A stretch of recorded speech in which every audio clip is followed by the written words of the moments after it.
초대교회 시절에 유대교, 그러니까 유대인들이 믿던 유대교와 새로 생겨난 이 기독교회를 구별짓는 중요한 예배 의식이 있다면 이게 있느냐 없느냐입니다. 즉 성찬식이 있느냐 없느냐. 성찬 예식은 바로 예수의 살과 피를 기념하고 예수의 십자가의 죽음을 기억하는 것이지 않습니까? 유대교는 예수님을 믿지 않지만 기독교회는 유대인들이 주로 처음에 모였지만 성찬식이 있고 없음이 바로 기독교회의 예배를 규정짓는 핵심이었습니다. 그런데 고린도 교회의 이 성찬 예식과 관계에서 문제가 생긴 것 같습니다. 그래서 오늘 본문에도 보니까 자기 몸을 분별하지 먹고 마시면 자기 죄를 먹고 마시는 거다, 잘해야 한다, 이런 꾸지람 같은 말씀이죠. 그런데 이 본문 바로 앞에 23절에 보면 예수님께서 성찬 예식을 처음 만들어 주셨다는 말씀을 하고 있습니다. 내가 너희에게 전한 것은 주께 받은 거다. 사도 바울이 하는 말이죠. 이 성찬 예식 주님이 제정해 주셨고 주님이 전해 주신 것이다. 그러면서 설명을 하죠. 곧 주 예수께서 잡히시던 밤에 떡을 가지고 축사하시고 감사기도죠. 감사기도하시고 떼어 이르시되 이것은 너희를 위하는 내 몸이니 이것을 행하여 나를, 예수님을 기념하라 하시고, 또 식후에 또한 그와 같이 잔을 가지고 이르시되 이 잔은 내 피로 세운 새 언약이니 이것을 마실 때마다 뭐죠? 나를 기념하라. 누구죠? 예수님을 기념하라는 뜻에서 몸과 또 피를 기념하는 떡과 잔을 먹고 마셨다는 것이죠. 세상은 성찬은 우리 위에 죽으신 그리스도의 몸과 피를 기념하는 예식으로 주님이 직접 말씀하시고 이 예식을 행할 때마다 예수님을 기억하라라고 하셨습니다.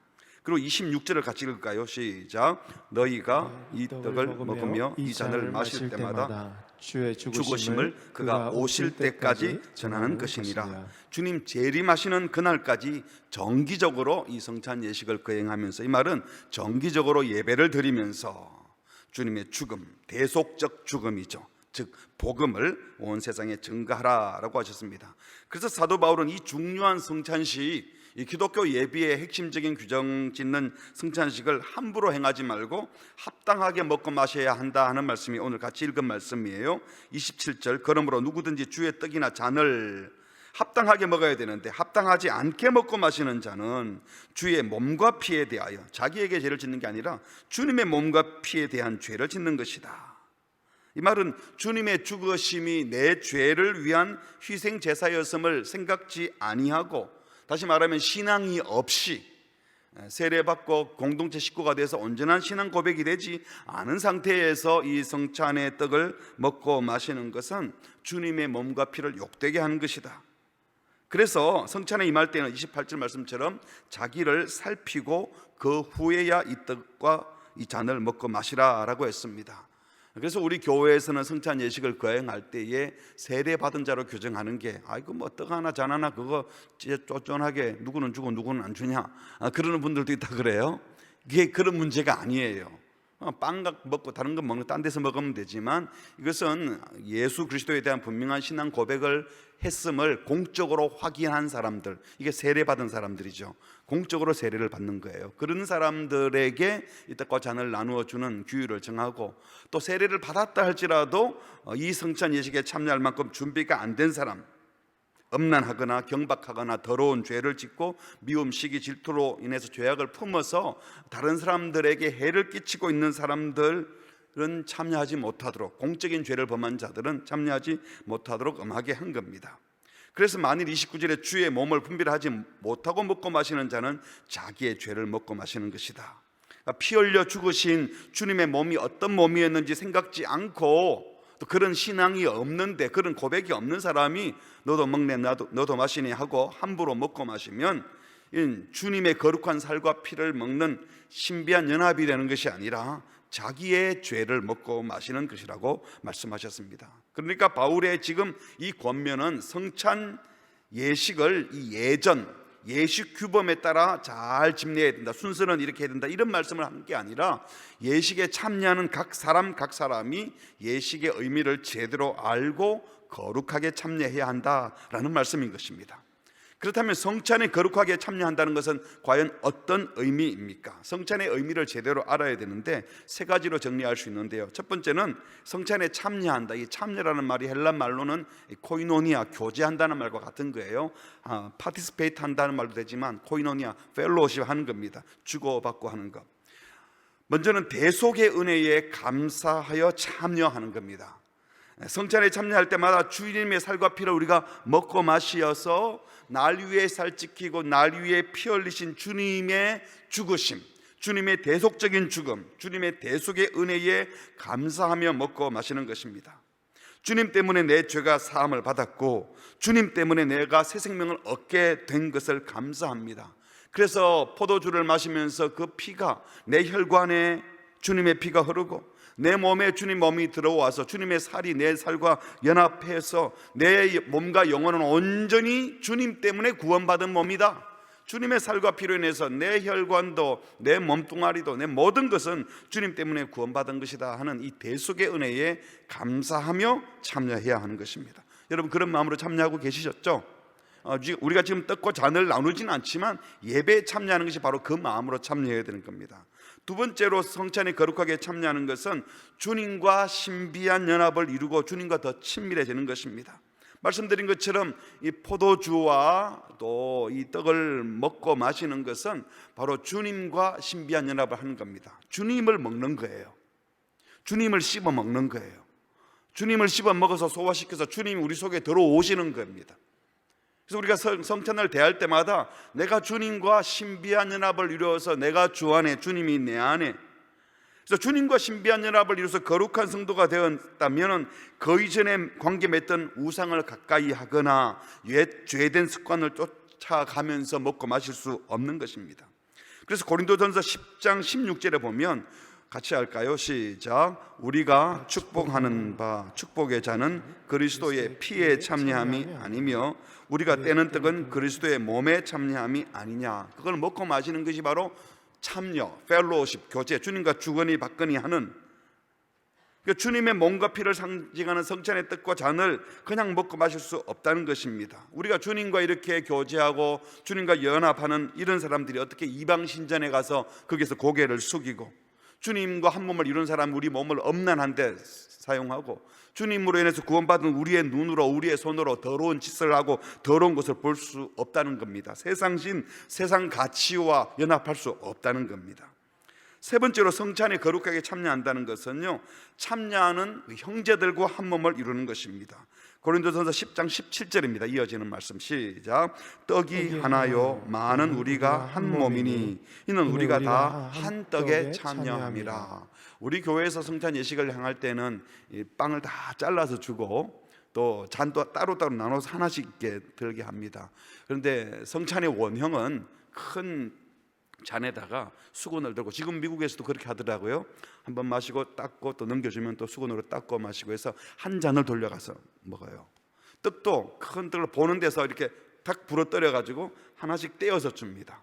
그래서 한 덩이에서 나왔다, 한 잔을 먹고 마신다는 것을 굉장히 중요하게 생각하는 거죠. 그러니까 예수님과 모두 한 몸, 또 한 피 받아 한 형제 되는 것입니다.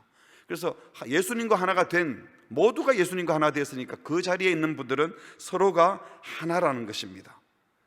그래서 성도들끼리도 한 떡을 떼는 모든 자들이 한 가족 한 식구임을 확인하는 자리가 바로 성찬의 자리인 겁니다. 정리하면 성찬에 참여할 때마다 대속의 은혜에 깊이 감사하고 대속의 은혜를 주신 주님과 신비한 연합을 이루고 동시에 참여하는 성도들과도 신비한 연합을 이루는 한몸된 교제를 나누는 것이 성찬입니다. 그래서 이 성찬의 의미를 늘 기억하며 성찬에 참여하면 신비한 은혜의 방편이 되는 것입니다. 어떤 교회에서는 매주일 합니다. 사실은 그게 나쁜 게 아니라 정상입니다. 우리 개혁교회 장로교 헌법에도 가능하면 자주 실시하라고 칼빈도 그렇게 얘기를 했습니다. 근데 캐톨릭이 이 성찬 예식을 가지고 사실은 권위를 부렸어요. 자기가 주고 싶은 사람은 주고 안 주고 싶은 사람은 안 주고, 이 성찬 예식에 참여하고 못하는 것 가지고 사실은 치리를 하면서 이것이 오용되기도 했고 또 예식을 집전하는 것에 너무 치중하다가 말씀이 사라지고 예식만 남다 보니 개신교에서 어떤 면에서는 목욕물 부리다가 아기까지 버리는 듯한 그런 느낌이 있습니다. 성찬 예식은 그래서 예배의 핵심 요소이고 자주 시행할수록 옳은 게 맞습니다. 우리가 지금 코로나로 인해서 또 오랫동안 하지는 못했지만, 그러나 예배에 참여할 때 그 예식은 아닐지 모르지만 이런 마음으로 참여해야 하는 것이죠. 그래서 바울이 지금 이 성찬의 거룩함을 언급하게 된 이유가 뭔가? 그런데 무슨 일이 있었길래 지금 이 성찬을 함부로 하면 안 된다고 야단치는 두의 말을 했는가 하는 거예요. 고린도 교회는 이 성찬 예식을 하기 전에, 우리 교회는 이제 예배 드리고 나가서 오늘 가서 식사하는데, 고린도 교회는 미리 와가지고 식사를 하고 그리고 좀 있다가 또 성찬식을 한 것 같아요. 소위 애찬식이라고 이렇게 부르기도 하는데, 교인들이 각각 음식을 가지고 와서 먼저 식사를 했는데요. 당시 부자들은 빨리 올 수 있습니다. 종들이 만들어주는 음식 들고 오는데, 이 종들은 부자들 다 보내고 다 정리하고, 또 주인이 예수 안 믿는 집에서 노예들이 그 모임의 장소에 오려면 제때 못 오는 거죠. 그래서 항상 와보면 넉넉하고 있고 가진 사람들끼리 모여서 기름진 음식을 먹고, 또 가지지 못하거나 남의 노예로 있거나 이런 분들은 뒤에 와보면 먹을 것이 없어서 배가 고프기도 하고, 그런 일이 벌어진 거예요. 21절에 보니까 바울이 꾸짖는 내용이 나오죠. 이는 먹을 때 각각 자기 만찬을 먼저 갖다 먹으므로 어떤 사람은 시장하고 어떤 사람은 취할 정도로 먹고, 너희가 도대체 먹고 마실 집이 없느냐? 배고파서 밥 먹으려면 집에서 먹고 오지, 왜 괜히 교회에서 식사하면서 누구는 배고파 힘들어하고 누구는 취할 만큼 먹고 마시느냐, 이 말이죠. 너희가 하나님의 교회를 업신여기고 빈궁한 자들을 부끄럽게 하느냐? 내가 너희에게 무슨 말을 하랴? 너희를 칭찬하랴? 이것으로는 칭찬 못하겠다 하고 야단을 치고 있습니다. 마치 예배 시간에는 우리는 그리스도의 몸과 피를 함께 먹고 마시는 한 가족입니다, 사랑합니다, 축복합니다, 우리 하는 것처럼 손잡고 같이 기도하고 그래 놓고는 식당에 내려 딱 가보니까 자리가 달라요. 저쪽은 아주 부자들 음식, 이쪽에는 빵 하나 물 한 컵 이렇게 먹고, 그리고 또 늦게 가는 사람은 먹을 게 없기도 하고, 그래서 손가락 빨고 있는 사람이 있고. 자, 그래서 되겠습니까? 조금 제가 과하게 표현했습니다요. 바울이 지금 보니까 그 교회가 그랬던 것입니다. 33절에 그래서 이렇게 마무리합니다. 같이 할까요? 시작. 그런즉 내 형제들아, 먹으러 모일 때에 서로 기다리라. 교회에서 함께 식사하고 싶다면 시간적으로만 기다리는 것이 아니라 이것은 배려해 주라, 소외되는 사람이 없도록 하라, 무슨 일든지 함께 하도록 하라. 34절 같이 합니다. 만일 시장하거든 집에서 먹을지니 이는 너희의 모임이 판단받는 모임이 되지 않게 하려 함이라. 그럴 것 같으면 먹지 마, 이런 뜻은 아니고요. 먹으려면 제대로 좀 이렇게 배려하고 먹고, 이런 먹는 일은 성찬 예식은 본질일 수도 있지만 이런 먹는 일은 본질이 아닐 수도 있는데 굳이 이걸 가지고 판단하고 비판하고 욕먹고 그런 짓 할 필요가 있겠느냐. 그러나 동시에 이 말씀은 한 몸 된 교회 공동체, 평화로운 공동체의 모습을 이루도록 계속 노력하라는 말씀입니다.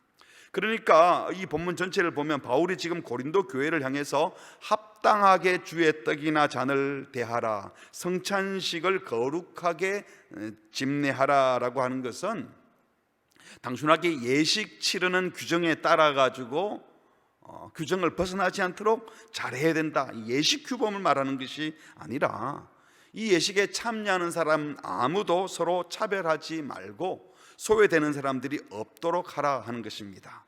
자기 편한 대로 행동하다가 누군가를 불편하게 하고 하나됨을 깨뜨리는 것, 이게 바로 오늘 본문 말씀이 말하는 거룩함을 잃는 행위라고 지적하는 겁니다. 여러분, 거룩함은 구별되는 것이잖아요. 그런데 성도가 세상과, 교회가 세상과 구별되어야 될 핵심이 뭘까요? 오늘 성경의 가르침은 차별하지 않고 사랑하는 것. 세상은 차별하고 돈 있는 사람, 힘 있는 사람 편들어주고 그러지만 교회는 그렇지 않은 것이 구별되어야 한다는 겁니다. 분열하거나 다투지 않는 면에 있어서 세상은 다 화평을 이루지 못하는데 교회 공동체는 화평을 이루는 것이 거룩함을 특징 짓는 모습인데, 아니 성찬 예식 행하고 나서 밥 먹는 거 가지고 서로 싸워서 되겠느냐? 이게 바로 거룩함을 잃는 행위라고 지적하는 것입니다. 세상은 죄된 욕심의 종이 되어 자기만을 사랑하기 때문에 자기 죄된 본능과 자기 욕심 따라 행하다가 어떨 때는 자기 것 챙기려고 거짓말도 하고 더 갖고 싶어서 훔치기도 하고 자기 역정 본성에 취하다 보니 엄난하고 간음하다가 남의 가정을 깨뜨리기도 합니다. 이런 죄가 결국은 하나님과의 관계도 깨뜨리고 이웃과의 관계도 깨뜨리게 되는 것이죠. 그러므로 참된 거룩함은 서로 사랑함으로, 화목함으로, 화평함으로만 나타날 수 있다는 것입니다.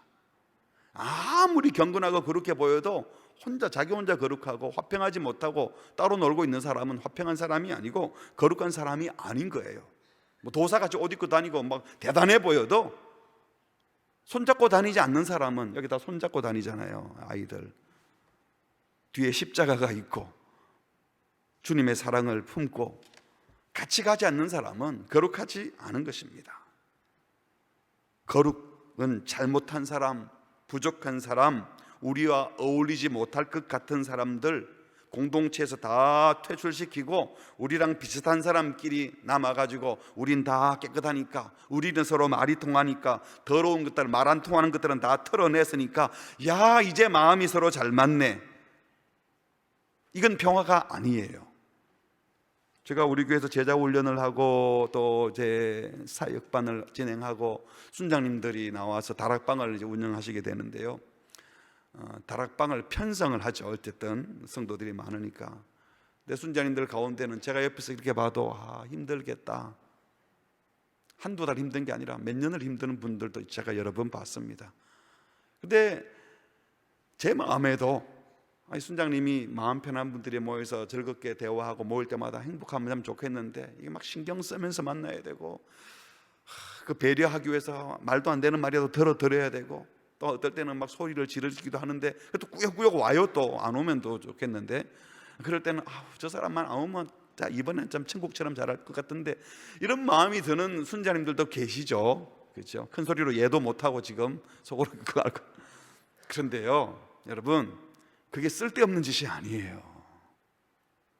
그분들이 거기 가서 자기 얘기 들어주는 순자님에게 말도 안 되는 얘기를 하는데 그걸 받아주고 계셔서 그 쿠션으로 다 받아내는 곳이 곳곳에 있기 때문에 교회가 평화로운 거예요. 그리고 그 과정에 그 사람들이 변해 갑니다. 안 변하는 게 아니고 변화가 늦을 뿐이지. 그래서 훈련받은 분들이 그것을 감당해내니까 저는 얼마나 고마운지 몰라요.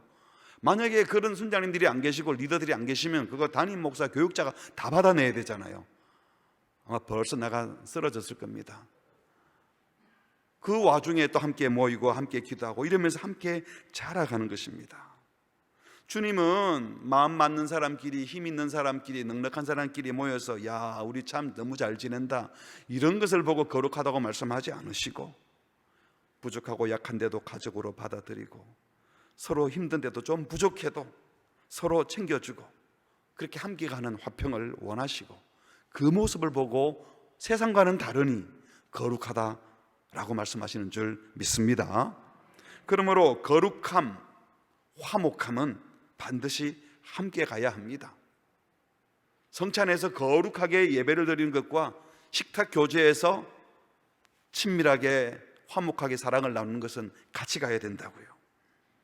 거룩함, 정의, 진리, 수호 이런 것 때문에 사랑과 평화는 잠시 포기할 수 있다. 이것은 사탄의 이야기입니다. 종종 정의를 시행하면 사랑을 포기해야 하는 것처럼 말합니다. 참된 공의 시행은 여러분 아시는 것처럼 십자가에서 나타난 거예요. 십자가를 통하여 모든 죄를 다 갚아주시는 이것은 죄값을 물었고 치루었어요. 죄를 처리했어요. 이게 공의잖아요. 그런데 남의 목숨이 아니라 자기 목숨을 내놓아 값을 치루어 죄값을 치루었기 때문에 이것은 공의인 동시에 사랑의 극치가 되는 겁니다. 그래서 정의가 제대로 시행되면 사랑받지 못하는 사람이 없고 차별받는 사람이 없고 공의가 제대로 시행될 때 온전한 평화가 이루어지는 겁니다. 공의와 사랑이 나누어질 수 없다는 거예요. 그래서 이사야 선지자는 십자가 지실 메시아가 오실 것을 예언하면서 이렇게 말을 했습니다. 이사야 32장 16절 17절 우리 같이 큰 소리로 또박또박 천천히 읽겠습니다. 시작. 그때에 정의가 광야에 거하며 공의가 아름다운 밭에 거하리니 공의의 열매는 화평이요 공의의 결과는 영원한 평안과 안전이니라. 이 세상의 공의가 제대로 시행되면 그곳에 화평과 평안이 임한다는 것입니다. 믿으시기 바랍니다. 그래서 성도는 공의의 사람인 동시에 사랑의 사람이 되어야 되고, 사랑의 사람인 동시에 공의의 사람이 되어야 되는 겁니다. 그리고 사랑과 정의의 열매는 평화, 화평을 이루는 것입니다. 종종 이단을 물리치고 진리를 추구하다 보면 싸울 수 있고 거친 말도 오갈 수 있다 생각을 합니다. 요한계시록에 나오는 에베소 교회는 이단을 물리친 교회이고 진리를 사수한 교회인데, 처음 사랑 잃어버렸다 욕을 먹었죠. 진리를 수호하다 보면 그럴 수도 있다, 이제 그 예를 들면서 뭐 그럴 수밖에 없잖아 라고 합니다. 하지만 우리가 악을 처단하고 거짓을 드러내고 범죄자를 징계하는 그 순간에도 뭘 잃지 말아야 할까요? 사랑을 잃지 않아야 합니다. 근데 그게 안 쉬워요. 참 부끄러운 얘기인데 2주 전에 제가 특세를 앞두고 열심히 말씀 준비하느라고 정신이 없는데 저녁 한 5시나 됐을까? 어떤 여자분이 문을 열고 쑥 들어왔어요. 보니까 관리 간사님이 약간 당황스러워하면서 먹조차 들어가자마자 막 가지 말라 했는데 이분이 막 들어온 것 같아요. 그래서 관리 간사님께서 따라오시면서 무슨 일로 오셨냐고 물으니까 자꾸 관리 간사님 보고 나가라는 식으로. 그래서 이게 도대체 무슨 그림인지 제가 잘 이해가 안 되더라고요. 그리고 대뜸 들어와가지고 서벅서벅 그래서 제가 앉아있는 목양실 제 좌석까지 딱 들어와가지고 우리가 서로 대화하며 진리에 이뤄야 되지 않겠습니까? 하면서 종결장 내밀어요. 그게 딱 순간에 이거 신천지구나 라는 생각이 들었어요. 그래서 뭡니까? 하고 받아들고 쫙 살펴보니까 바로 신천지인 것을 알게 됐죠. 그런데 제가 그때 좀 잘못했어요. 신천지시네요. 왜 이렇게 하세요? 너무 불쌍합니다. 이러지 마세요. 그리고 제가 보는 데서 그 종이를 찢어버렸어요. 이런 질문 제발 하지 말라고. 이런 것도 들고 저 오지 마시고 예의를 갖추시라고. 그랬더니 이분이 저를 불쌍히 보는 듯이 보더니 나가시는 거예요. 가고 나서 너무 부끄럽더라고요. 제가 입으로는 불쌍하다고 말을 했는데 불쌍하다고 말하면서 귀찮았어요. 뭐 믿고 이런 걸 떠나가지고 바빠 죽겠는데 뭐 이런 이단들이 들어와가지고 내가 지금 우리 신부산교회 특별새벽봉에 근데 화평의 말씀을 전하는 제가 지금 그 사람에게 화를 내고 있어. 제가 막 화를 내진 않았어요. 제가 원래 화를 잘 못 내가지고. 근데 제 마음에는 하여튼 짜증이 막 너무 났던 거예요. 이런 짓 좀 제발 하지 마라고. 그래서 그냥 쭉 찢어서 그냥 이렇게 휴지통에 버려버렸는데요. 그렇게 보내고 나서 제가 속이 상하더라고요. 그 사람들은 그런 교육을 받고 왔겠죠. 무슨 짓을 하더라도 친절하게 대하라 이러고 쫙 격심하고 제 방에 들어올 때 얼마나 뭐 남의 방에 들어오는데 제 방이든 누구 방이든. 근데 제가 끝까지 친절하게 대고 그러셨군요. 아직 신천지에 계시군요. 신천지가 진리라고 믿으시나 보죠. 네 그래요. 제가 지금 많이 바쁜데 다음에 얘기하기로 하시고 다음에 우리 특별새벽 부흥회에서 그때 오셔서 우리 말씀도 한번 들어보시고 또 대화합시다. 이랬으면 얼마나 좋았겠어요. 그렇게 못했습니다. 여러분, 거룩을 위해서는 그래도 되는 것이 아니고 저처럼 하면 안 되는 겁니다. 제가 보니까 잘못한 거예요. 그들을 진짜 불쌍히 여기고 그들이 죽게 돌아오기를 바라는 사랑이 제게 없었어요. 그 순간 밉더라고요. 귀찮고 짜증이 나고. 여러분, 이슬람 사람들은 한 손에 칼, 한 손에 코란 들고 이 진리를 안 믿으면 죽어라 뭐 이런 메시지를 던지지 않습니까? 우리가 분명 정의의 칼을 들어야 할 때가 있고 하나님께서 공적인 칼을 들려주는 때도 있습니다. 악한 자를 엄하게 처단해야 되는 위치에 있을 때도 있습니다. 또 너무 끔찍한 범죄를 저지른 사람은 교회에서 징계의 단계를 밟아가다가 출교를 명해야 할 때도 있습니다. 그러나 그때에도 그 순간에도 화가 나서 야단쳐서 쫓아내는 것이 아니라 거룩함과 진리를 수호를 하면서도 동시에 사랑의 끈을 놓지 않고 언젠가는 다시 주께 돌아오기를 바라고 여기 지상교회에서는 출교를 당해서도 다시 회복하여 주님 교회 앞에 하나님 나라에서는 서기를 바란다 하는 마음으로 심판을 하고 징계를 하고 치료를 해야 되는 겁니다.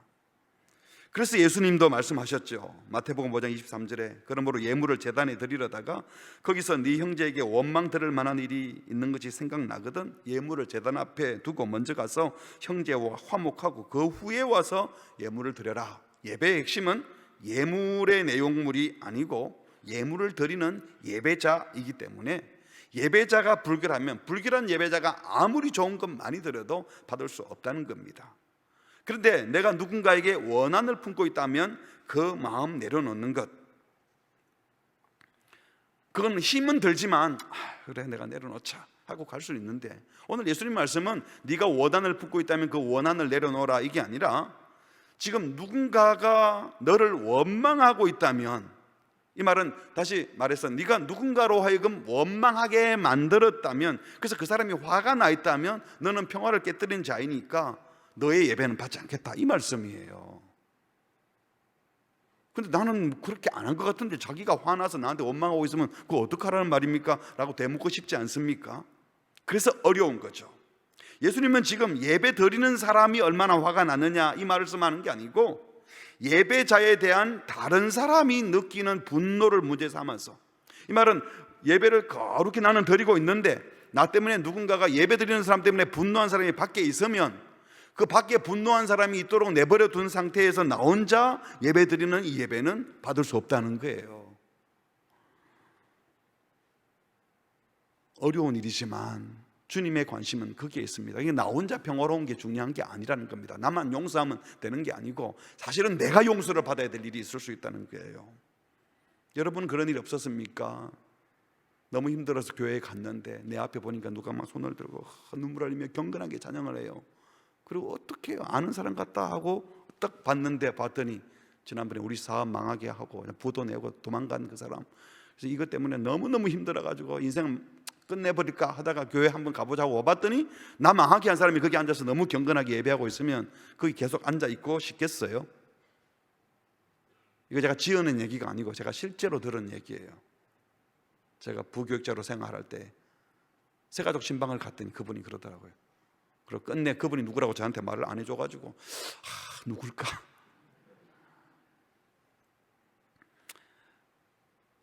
여러분 특별히 예배당에 오셔서 얼굴을 보여주는 분들은 조심해야 됩니다. 앞에서 손 들고 찬양하고 마이크 들고 찬양하는데 밑에 앉은 누군가가 아이고 제가 무슨 하나님을 찬양해 이러고 앉아있고 화가 나게 만든다면 어떻게 하겠습니까? 저 같은 목사가 원한을 품게 만들어 놓고 설교하면 은혜를 받을 수 있을까요? 대표 기도 하시는 분들, 누군가에게 말씀으로 리더하시는 분들, 순장하시는 분들, 그래서 누군가를 책임지는 일을 하는 것은 그래서 어려운 겁니다. 그런 일이 있을 때는 그걸 먼저 화해하고 찬양하고 기도하고 예배하라고 말씀하십니다. 하나님은 인간 상호 간의 관계를 등한히 하는 자의 예배, 헌신, 예물 받지 않겠다고 말씀하십니다. 수직적으로 주님과 친밀한 관계 이상으로 형제의 관계에 더 진력하라고 말씀하십니다. 반대로 우리 형제 중에 누군가가 범죄하여 공동체를 해치고 거룩을 잃게 했을 때도 어떻게 할 것인가? 마태복음 18장에 보면 처음에는 일단 그 사람에게 권면하고 말 안 들으면 한두 명 또 데리고 가서 말하고, 그래도 만들면 공회 앞에서 말하고, 거기서도 말을 안 들으면 그때는 이방인처럼 취급하라. 그런데 우리 예수님은 이방인과 세리도 또 건지시는 분이시니까요, 주님께 또 기회를 드리는 것이고, 교회 공동체는 이렇게 여러 단계를 거치도록 하라고 하면서 하신 말씀이 마태복음 18장 19절에 진실로 다시 너희에게 이르는데 너희 중에 두 사람이 땅에서 합심하여 무엇이든지 구하면, 여기서 합심하여 구하는 것은 이 범죄자를 치리하는 과정에 있어서 그냥 대충 하지 말고 또 모여서 합심하여 기도하면 하나님이 그곳에 임재하시고 두 사람이 내가 그곳에 함께해서 나도 그들 중에 있으면서 기도를 들어주겠다고 말씀하시는 것입니다. 그러니까 잘못했다고 대번에 탁 내치는 것이 아니라 잃어버린 영혼, 범죄한 영혼 살리려고 하시는 우리 주님의 심정을 헤아리면서 단계를 거쳐가라는 것은요, 끝까지 사랑하는 마음, 화평의 마음을 잃지 않으려고 노력하라는 것입니다. 예배를 말씀하시면서 주님이 간절히 찾으시는 것은 어떻게 해서든 한 형제도 더 지켜내고 사랑하려고 하는 헌신자, 평화에 헌신하는 자, 사랑에 헌신하는 자를 찾고 계시는 겁니다. 사도 바울이 성찬에 참여하면서 애찬식 때, 식사 교제 때 평화를 깨뜨리고 차별하고 소외시킨 자를 꾸중한 것도 거룩한 예배자가 되는 길은 바로 평화에 헌신하고 하나됨에 헌신하는 것이라고 말씀하시는 것입니다. 우리 주님은 평화를 사모하며 평화에 헌신하는 거룩한 예배자를 찾으시는 줄 믿습니다. 한번 따라합시다. 주님은 평화를 사모하며 평화에 헌신하는 거룩한 예배자를 찾으십니다. 내가 얼마나 옳았는가, 내가 얼마나 잘못이 없는가, 이거 찾으려고 하지 마시고 범죄자도 회복시켜 어떻게 해서든 한 식구로 붙들어 주려는 노력을 더 하라는 겁니다. 내 잘못 없어, 여기에 중요한 것이 아니라 누가 힘들어하고 있는가를 살피라는 거예요. 이게 바로 거룩입니다. 화평한 공동체를 일구어내고 서로 사랑하는 공동체를 일구어내는 것. 참된 거룩은 사랑하는 것이고 참된 거룩은 평화를 이루어내는 것인 줄 믿습니다.